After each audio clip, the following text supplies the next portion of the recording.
G'day everyone and welcome to this week's edition of the Melbourne Punters Show. I'm Anthony Jupp and as usual I'm joined by a bloke that's claimed more victims than the Montague Street Bridge, Darren Potter, and fresh from his week being 2IC out of Kooyong to Leighton Hewitt, Racetrack Ralphie from racetrackralphie.com. Thank you, Juppy, and I'm actually closing racetrackralphie.com.au. I'm going to Sharapova.com. I'm going to just release everything via prepared statements once my lawyers have vetted it. My team of advisors. Am I the only one who's missed this so far? So as we speak, what time's it? 2 o'clock on a Tuesday, yeah? So the news broke, what, 6 hours ago, 7 hours ago? About 8:30 this morning, yeah. And they're going, well done, Maria, you've owned the narrative. It was the first one I saw. No, she's just given the first few quotes. You watch people kick it now. And then the second one is, isn't it good that she put up her hand because, you know, saves all this time and, you know, for 2 years. Has it occurred to anyone that she gets paid a lot of money for tennis? Yep. But she gets paid this much for endorsements. And if she hasn't got the phrase Maria Sharapova drug cheat next to her name, she'll still be a fairly good sort for about a long time. So it's probably in her best interest. There is one endorsement deal that she won't be getting though, Ralph. Chemist Warehouse? Possibly, but also the hotel where she did the press conference from, rather uncomplimentary about it. She goes, if I was announcing my retirement, do you think I'd be doing it in a joint like this? especially with this sort of carpet. So maybe she might finish up like Liam Pickering and doing some ads for some carpet warehouses as well. Well, I've got to tell you boys, I've been bogged down in 7 very tricky races at Ballarat tomorrow, and I don't. So what's Sharapova got caught with drugs? Has she? Well, she's been taking a substance that has only just been added to the ban list in January 1, and she didn't read the email that says it's been on the ban list, and she's just been taking it for 10 years because she has got a genetic heart problem and tinea. And halitosis, I think. So that's the reason she'd been taking it. It was from a very, very worthy facility in Latvia, which is the home of sports medicine and vitamins. And there we go. So she's put up her hand and she said to everyone, "Look, it's my fault. It's my responsibility. I didn't read the email. I'm in charge. I'm responsible for what goes in my system." So anyway, that's what's happened. And now, and I think they might have thought that everyone would say, well, good on you, Maria, and people actually saying, well, no, if you're a woman, a healthy woman, why would you think you'd be needing these type of tablets? And do you really think you'd be doing it untested, blah, blah, blah. So anyway, it's a pretty big story. But it's now about the endorsement deal she may or may not keep. But I'm still confused as to how this is the AFL's fault. It's Essendon's fault. But they blame the AFL. Okay. It's the AFL. And finally, Mick Moldhouse might be able to get his $1 million for coaching someone next year. Exactly. But if you are interested in this, a real good person to follow is a mate of Ralph and mine, which is Scotty Ferguson. He's across this. He's at Boris Ranting on Twitter.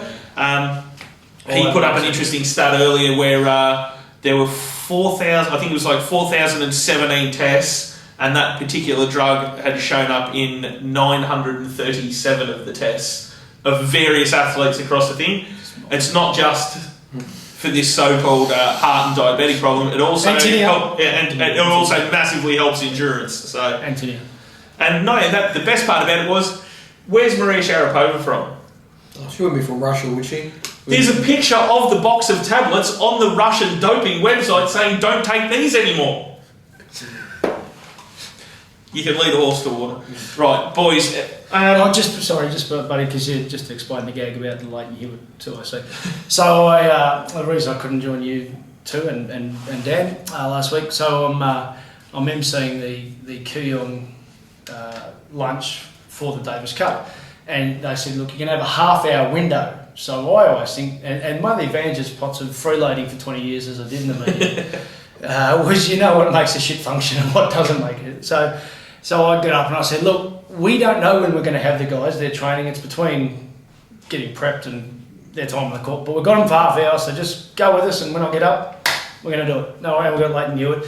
And also the doubles team of John Pearce and Sam Groth. They're going to join us as well. Really well too. So they come over and they said, looks like you got the 3 of them together. And I said, just let have a chat. Oh yeah, I said, you don't put black caviar next to certain players. So here's me, who's achieved F1 in sport in my life, but I have no idea what people at the lunch wanted to hear from.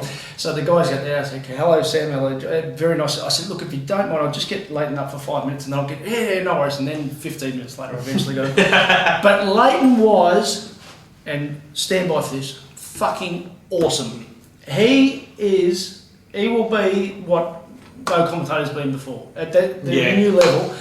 That's not surprising. He's he's a good style of lad, isn't he? He's a hard worker, so you have to admire his heart and his whatever he does, he'll give it everything. He would, and I thought I asked the right question without any head wobble, but as I said, well look, at the moment you got, ironically this is before the weekend, I said you got Kyrgios and Tomic, and at the moment the public don't really love them compared to their ability levels. Yep. But this is not dissimilar to yourself when you started your career, and really as a kid all you want to do is take on the world and not have any perspective. And his answers were like, the staff were lining up against the wall.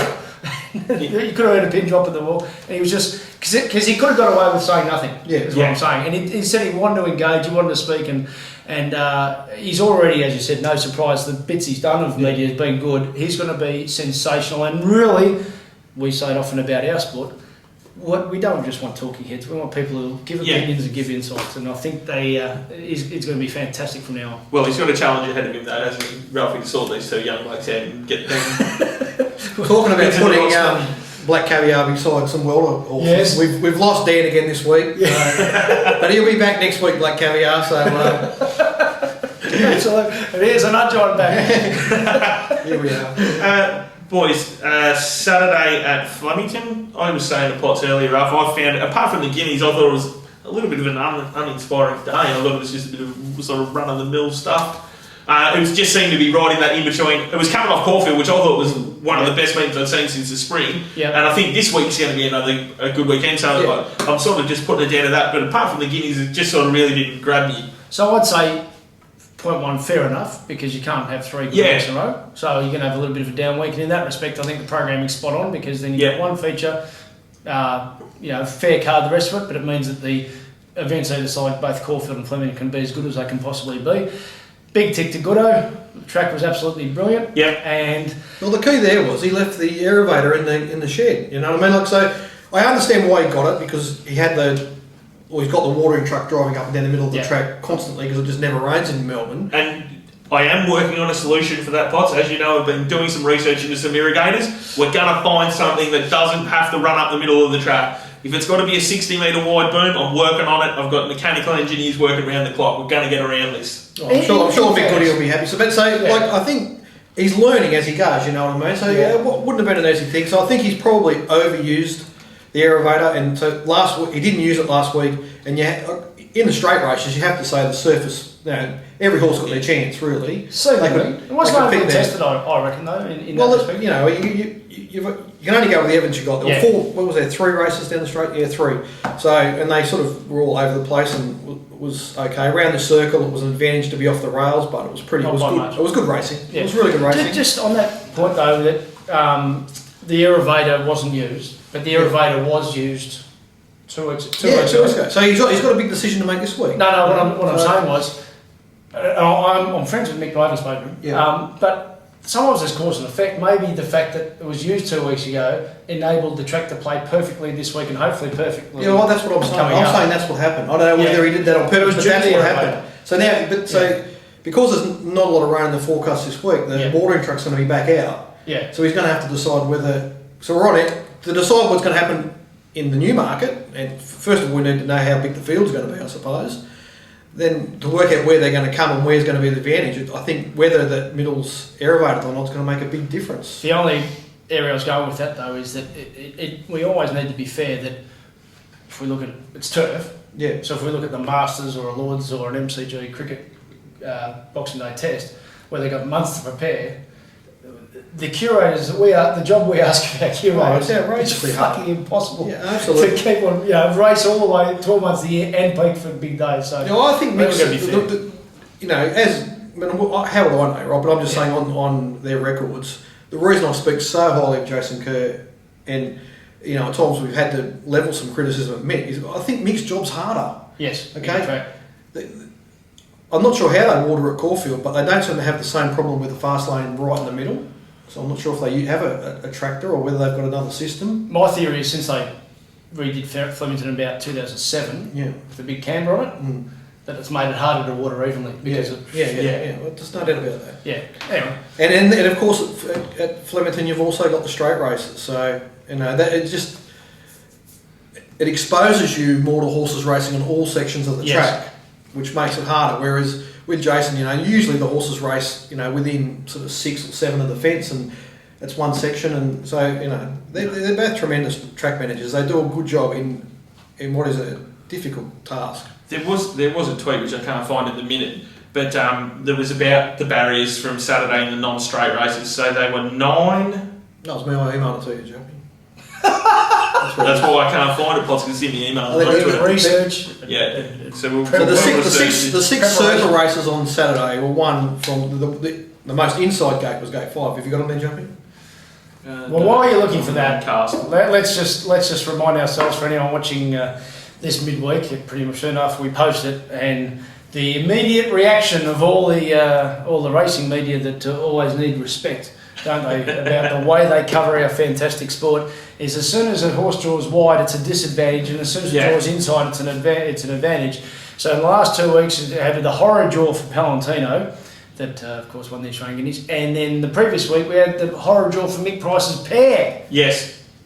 Which in fairness maybe Flying Artie was disadvantaged by, but if you've got speed and or a good jockey and or a race shape, you can much rather a wide draw for a horse with talent rather than trying to look for luck. So just to continue on that conversation, so there were 6 circle races on Saturday. The winning barriers were 9, 8, 5, 15, 10 and 16. So as Ralph says, the media are obsessed with drawing inside gates, probably because the trainers are. No, because they're lazy and they don't want to do the work. The best part of that is it makes it better for us, because generally we get better prices about things that are drawn wide. Well, Palantino's a great example. I mean, he was... What a great country. What a great country. What a great country, Palantino at those odds. Yeah, it was just outrageous. I think use your chances, you're foreign, to apologise to Terry Bailey, because he actually said about...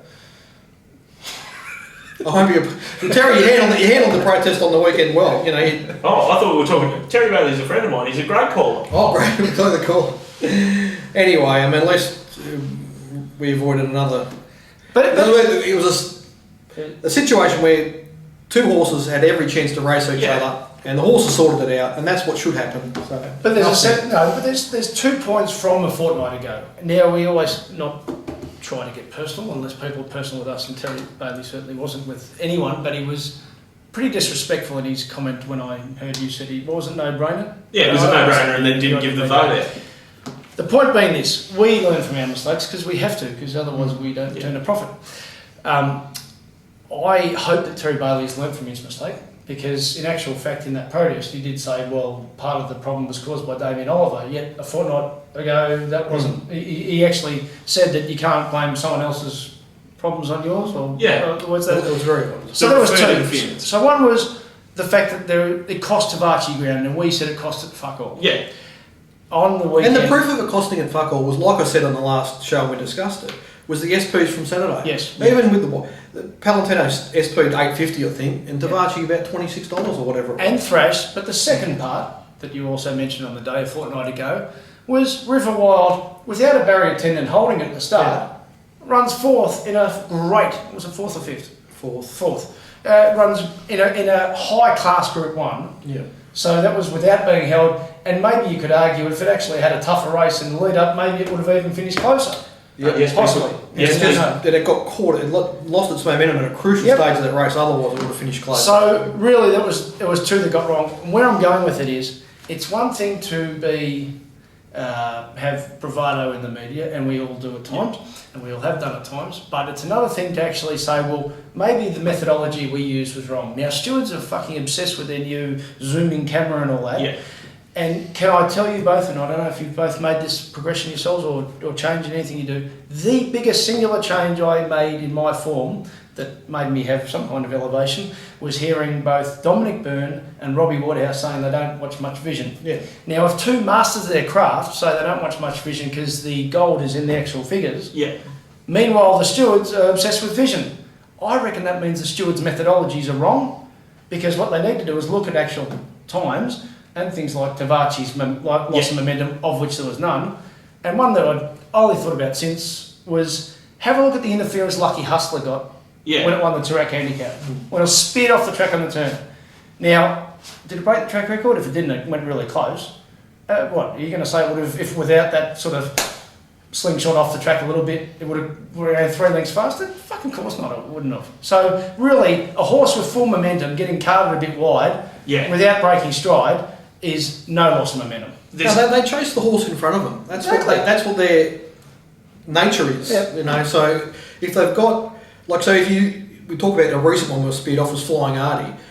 He got a good look at Extreme Choice and he chased him as hard as he could, and Extreme Choice was too good. So I think I said last week, I think without the little Duvalakis, he might have got a length closer, but that's as close as he was going to get. Yeah. I think that my things with the protest is the stewards have made a rod for their own back where they're saying, right, the margin was half a length, and I go in and say, sir, it's cost me 3/4 of a length. And if they found that it's cost me anything, they've almost got to uphold it. And it just seems to be a complete flawed method of doing it. Because above all those rules is Rule 1A, common sense. Yeah. And that horse should not have lost the protest. And the other thing that I reckon is tricky at the minute is there needs to be a clear definition of what's the difference between a racing incident and interference. Because like that Palantino Tavares thing was a racing incident.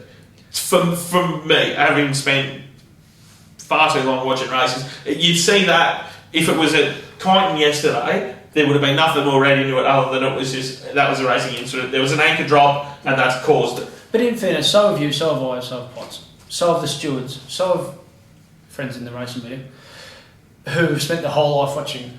But because we're accountable, one way or another, but we're accountable, we actually have to learn what the best methods are. Now, there are people, and you hear, it's a 2 kilo weight swing. Has anyone ever fucking checked that 2 kilos weight swing means anything? Yeah. I would say it means fuck all, but people use it when they're on air. Yeah, because it's just easy. Yeah. And it's the same thing about this interference. So it means something if every other circumstance is completely identical. How often do you get that? So what I'm saying is, I really hope Terry Bailey doesn't have to say anything publicly, but I hope behind the scenes they've said, let's have a look both at what you said, Potts, which was the SP, and both the margins. It was a humiliating difference. To say that on the day that that Tavachi should have beaten Palantino, and what happened last Saturday, it was a humiliating difference. So I hope that behind the scenes they're saying, you know what, we actually have to look at figures, at real benchmark data, and say, and if it's not Vincicardi, if it's Andre Casso's sexual times, I don't care who it is, but at least use your starting point as actual times and methods rather than this fucking looking at a bit of video, because it actually is the best way to lose money. Yeah, it's like I said last week, it's like the slow motion replays in rugby league or cricket or whatever, you know what I mean? It's the same thing. There's one thing to come out of the process a fortnight ago, and DK mentioned this a couple of weeks ago, talking, and we all know DK's, Dan Kelly's, DK Weir's biggest fan. Well, Weary learned from the previous protest, because when there was a protest this time, he didn't go in because he knew that he was probably outgunned and outmanned. He sent Peter Ellis in. Now, Peter Ellis has probably forgotten more about racing tracks and everything else than the 2 jockeys that would have been in there and the stewards combined. And he learned from it and made the changes to put him in there. And Dan's been saying, he thought there was a deficiency in tactics, he went and got him. If he sticks by his riders because they know the horses, he keeps horses up, he's doing things differently, but he's learning as he goes. That showed that he had a learning out of it, and that's part of the reason why he's the best and why he's doing stuff that no one's ever seen before. Spot on. And if you look at the reality that someone like Mark Zara, who, I don't think I'm giving up any secrets, does a very tough weight-wise. Yeah. So he gets there, he thinks he's won a Group 1, he's probably wasted 4 or 5 kilos from his natural skinny body weight, by the way, which is not any type of sphere that a normal human delves into, compared to, let's say, takes on when he did Craig Williams, who was a natural lightweight. Well, probably you've done your job, you've won, and then you're going to go in and think clearly. Well, no, your job is to think clearly on a horse. So spot on. Yeah. Get a tactician in to speak for you, because you shouldn't have to be a Philadelphia lawyer. You should have to be a very good rider. And also, Rob, if it's going to get to that stage, do we even need to call these? Or having the owners in there is the biggest joke of all time, and something that's 100 years old and needs to be done away with. Do we really need the trainers in there? And if the jockeys are going to be called in, have specific questions that you need to ask them because you've got everything else. Half the time, I think you've got your mind made up anyway. There's one problem. If you don't give him a say, the people who thought that Palantino should have lost that protest make the full decision without hearing from anyone. So until they know that they've changed it. Anyway, I mean, the unfortunate part about, well, let's not just walk down on the protest. It was good. It was good. It was got. But the issue was, because of the upheld protest 2 weeks ago, a lot of people thought that protest on Saturday was going to be upheld, which is that's a terrible. Yeah. At least, hopefully, it's put to bed now, and we're going to have when horses sorted out on the track, just leave the result there. I'll tell you one that might have got through the keeper because of the protest result and everything else. Craig knew it, and we praise when you get it right. You've got to call it when you don't. Yep. And I did say that in the big days recently, he's pretty much got it right despite bad stats. I reckon he got his tactics totally wrong with Tarzino, because he actually was following Palantino on the run, and at the 600 on for brutal speed, decided I will prioritise taking off now and trying to pocket you rather than letting you bring me into the race. Yeah. Now it's risk reward, and good on him for being proactive, rather than completely sitting back and riding a nothing race. But I think in hindsight, and it was a better result for me, so I'm actually happy. But in hindsight, I think that created too big a task for Tarzino. What's your thoughts? Oh, I think that's a real margin. It's a marginal course. I think he fought out the finish with a very good horse. So and Tarzino is beautifully placed to win everything beyond 2,000 metres. So you do both states. Has Sydney got a scary 3-year-old? Because I think Tarzino's a superstar. Yeah, no, I don't he does. No, I'm not doing Sydney like I used to, so I don't really know. But no, I can't imagine. I haven't seen anything that's going to beat him at 2,000. Well, because Press Damon's. He's going to stay probably at a mile. Yeah, you think that's a Doncaster type horse. Yeah. So of that group, it didn't look like it was anything that's. No, I mean the best Sydney horse is Vanbrugh. He was here on Saturday. He ran a nice race. He'll pose some sort of challenge to Tarzino, but he'll need a lot to go right to beat him, I think. He looks at Laurel in the Derby, doesn't he? Well, I'm not giving up my horse Tally. I think Tally's got a lot of staying talent, so I haven't given up on Tally. He's going to keep improving, and if he gets it right in the parade, he could run a good race against Tarzino. Now they did clash at Moonee Valley, and I would say there was a length between their runs at 2,040 metres. I don't think, they both were at the back of the field that day. I think Tally had more improvement. He was less mature than Tarzino at that stage of their careers. This is on Cox Plate Day. And Tarzino got a cleaner run and ended up a length in front of Tally. There wasn't a lot between them. So, I think if I'm picking a challenger for Tarzino, it would be Tally and maybe Vanbrugh. Now, we compared notes last week, just having a yak, and then you were keen to take on the Kiwi Extravagant, and I hadn't done all my work at that stage, and ended up taking him on. What did you end up doing? Yeah, no, I really wanted to have a look at him in the parade, and he went completely.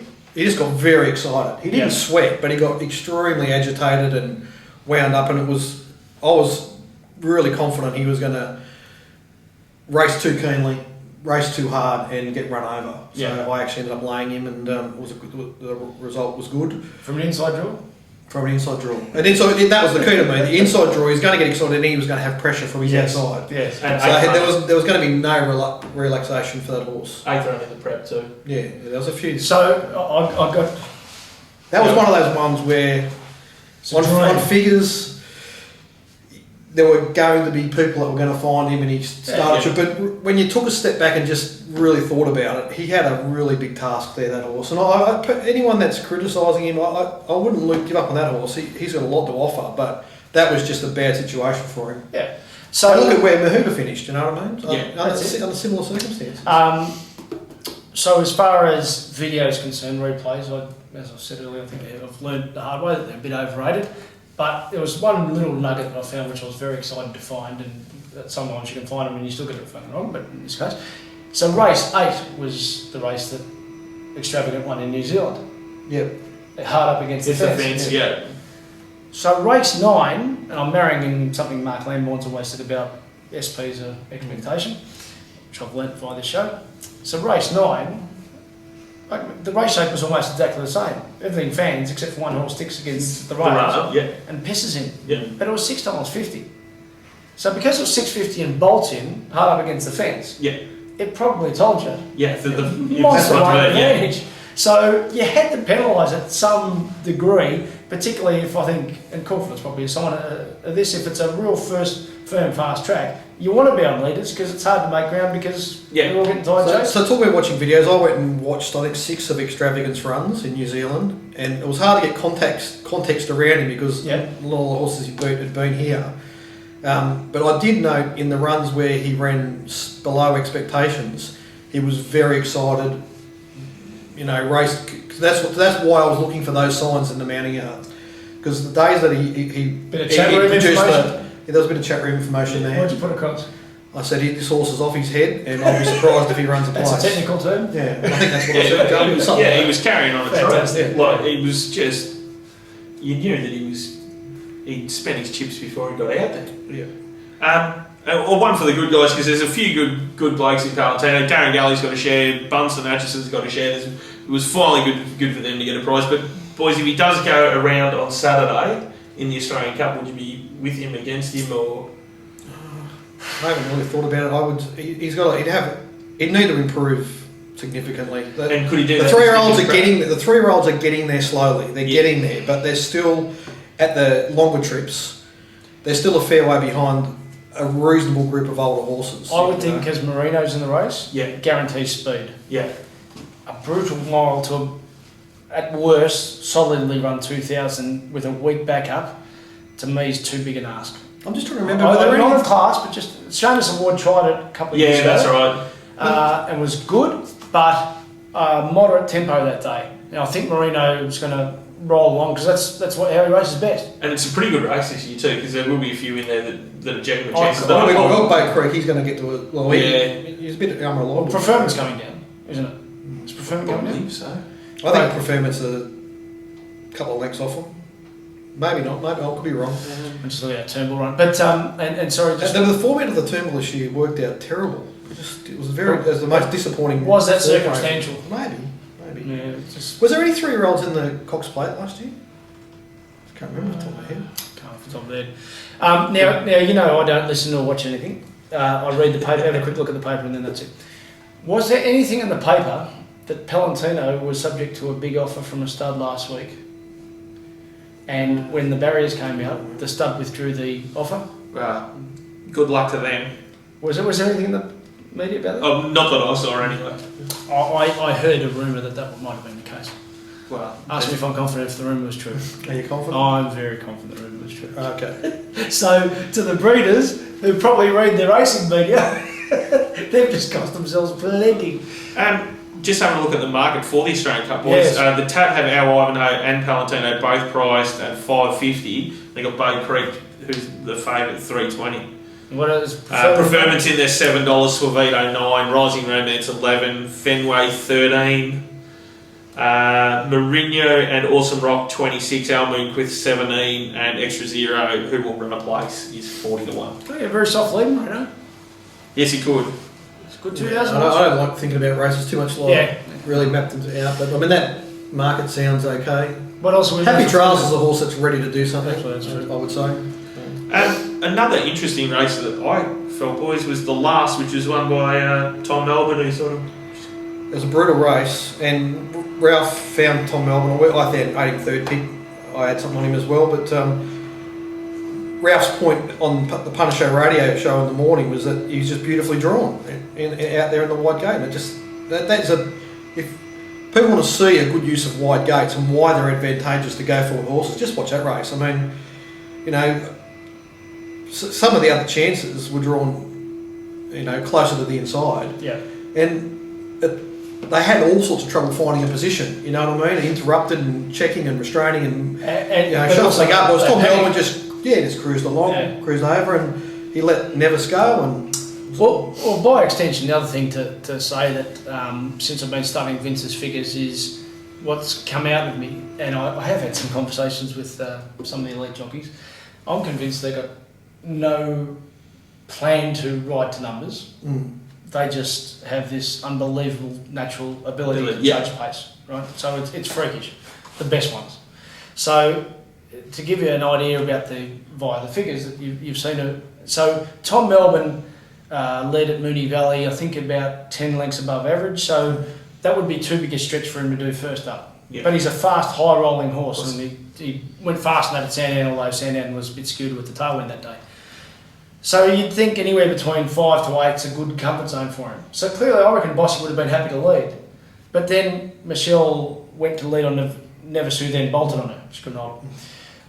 But then he'd go, he's cruising at 8 lengths and said, that's as fast as you need to go. Yeah. And then Ollie is behind him going 6 lengths. So what I'm saying to you and to you is that is, to me, the prime example that the elite jockeys just say, well, this is how fast you need to be. Yeah. They ride for speed rather than position. Yeah. Whereas the ones who aren't elite go, all right, well, you're a leader today, and I could think 5 or 6 off the top of my head. If they'd have been on Tom Melbourne, you're a leader. And they would have tried to push him to be with Nevis and he would have been gassed, yeah. And not only gassed it, but gassed it for the prep. Yeah. I reckon they do too much riding to actually absorb things like the IVR benchmarks and stuff like that, and use them effectively, right? They just ride too much. But the best jockeys, and on leaders, G-Boss, particularly once you get to that distance range, he's probably the best. Yeah. So he'll probably win tomorrow at Ballarat on Czar Speed. Okay, he's the perfect jockey for that horse. Okay, there's a tip for you tomorrow around the 480 mark.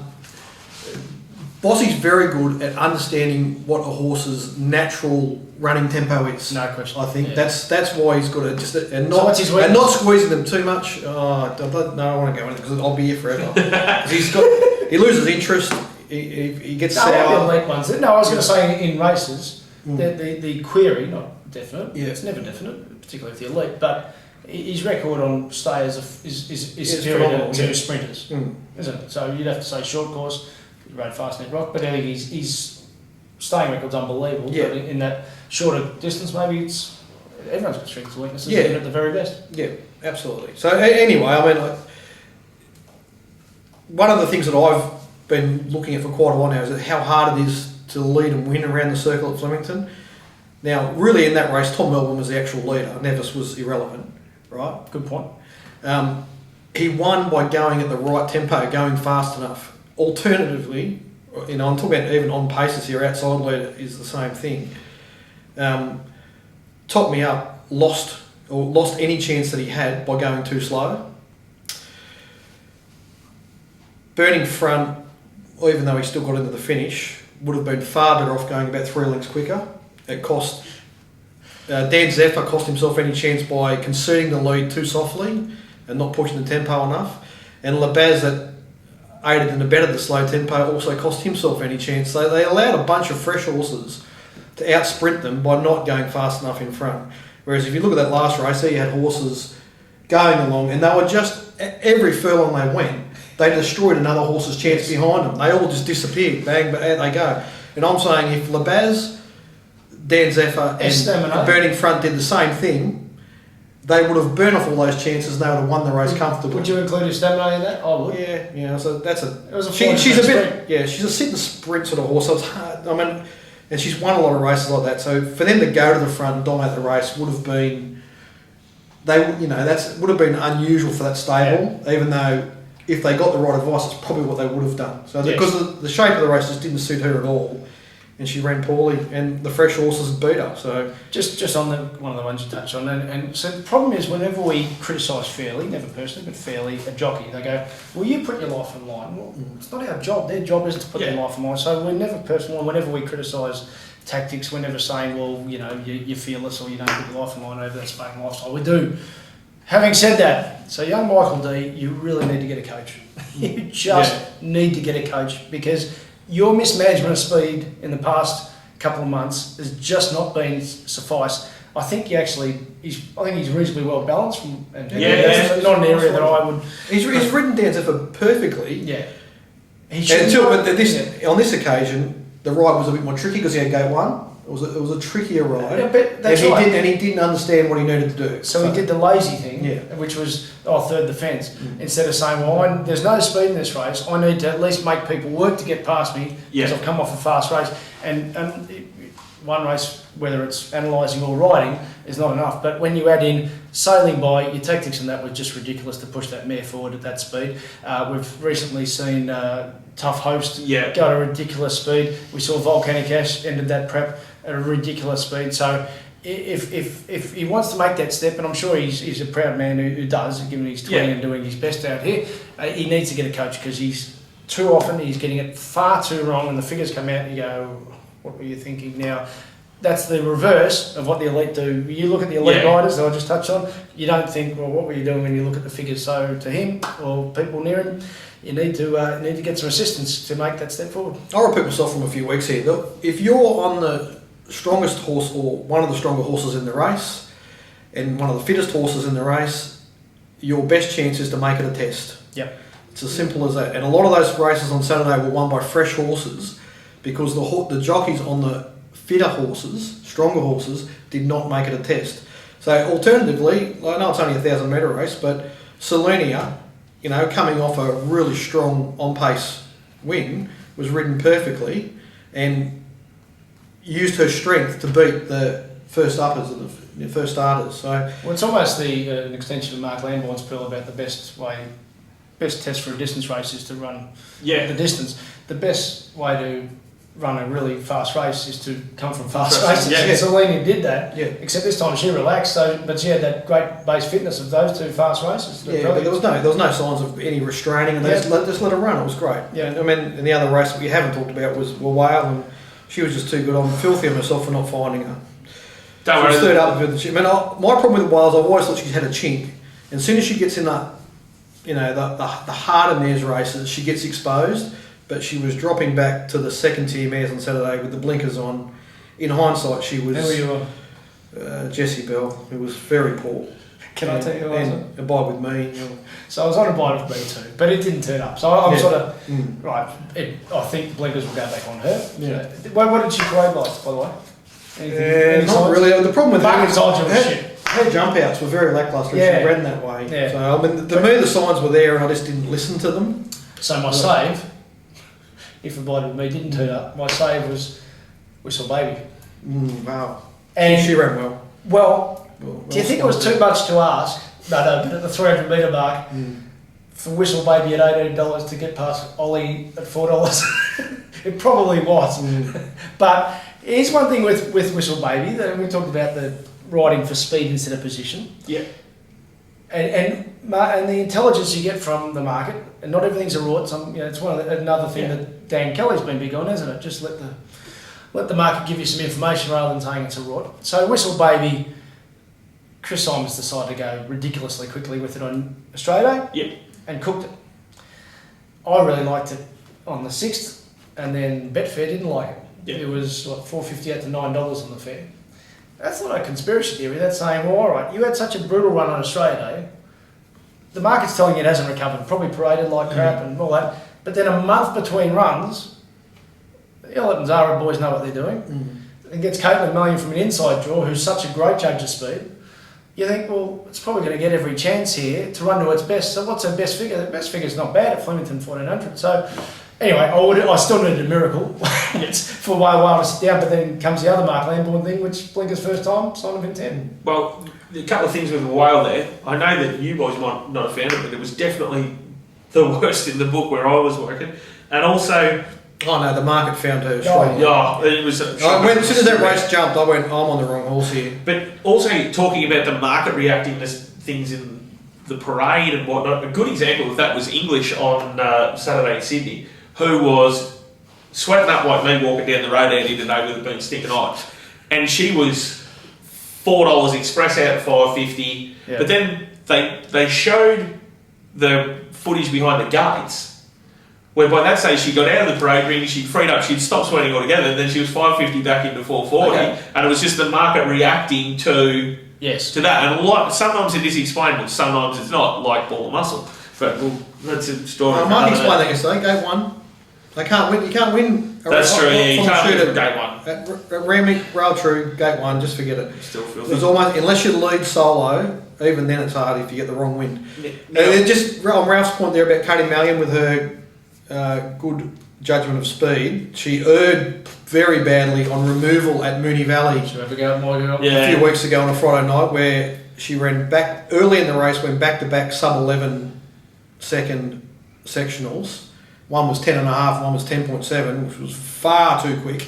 And she did it like scrubbing the horse's ears off. Oh, I remember that one, yeah. It was a good 2-year-old called Removal. She's going to get a chance to set the record straight on removal tomorrow at Ballarat. And she's giving up some good gold. Provide the horses in hasn't, it's been back to the trials and done okay since that run at Moonee Valley. So I think Removal will be very hard to beat there tomorrow. Generous mare, very, very generous Potts. Yeah, there's one thing from last week, Potts, that I mentioned, and I think my prophecy is a little bit closer to coming to fruition. Last week I said a sign was a moral in the maiden hurdle at Warrnambool. And after Saturday, I think that he's closer to heading that way than anywhere else, isn't he? The jump from 2,000 metres to 2,500 is very hard. It brings a lot of horses undone. Well, he's only got to get another 714 obstacles to win the maiden hurdle. But so it's a double question mark here, because not only was it the 2,000 to 2,600, but they're going fast to going slow. Yeah. So really, repeatedly, what we see with the figures is that this nurse to a distance doesn't work. You're almost better off falling off a cliff and trying to hang on than trying to nurse. Now, conversely, the horse, he looked like he just went where Hall took it, as he did when he won. Yeah. So maybe he was a bit flat from his win, in fairness. I think that's what it was. I think that with the benefit of hindsight, they probably wouldn't back him up, but they might have I'm not sure what their plan is. Exactly. Wherever. So where's he going to be next? Mate, Noodle. Wherever he is next in a 1.5 race, because I kept saying 25 when it was 26. Yeah. Wherever he is next, I would think he'll run a much better race with that experience on board. But one of our tweeters posed a very interesting question, I think, is have the Williams runners generally been starting too short? And it's a very interesting question. Andrew Frawley sent that one in, so thanks for sending that in. Yes. They've almost been starting too long at their first appearance in town, and then too short at their second appearance. So, what was the one that High Church? Yeah, it was a High Church. The sign was big odds and it won. 62. It goes back to the 3-year-old that Michelle Patton. Oh, the one that the sky's the limit. So it started a reasonable price as its first go in town, but then was probably too short at the next run. So I think. And then Devan was. I mean, I actually backed Devan and said they're expecting it to get out to 350. So, but then as soon as I saw Fletch tipped it, I knew that wasn't going to happen. So, so who's the Cornella for the stable that?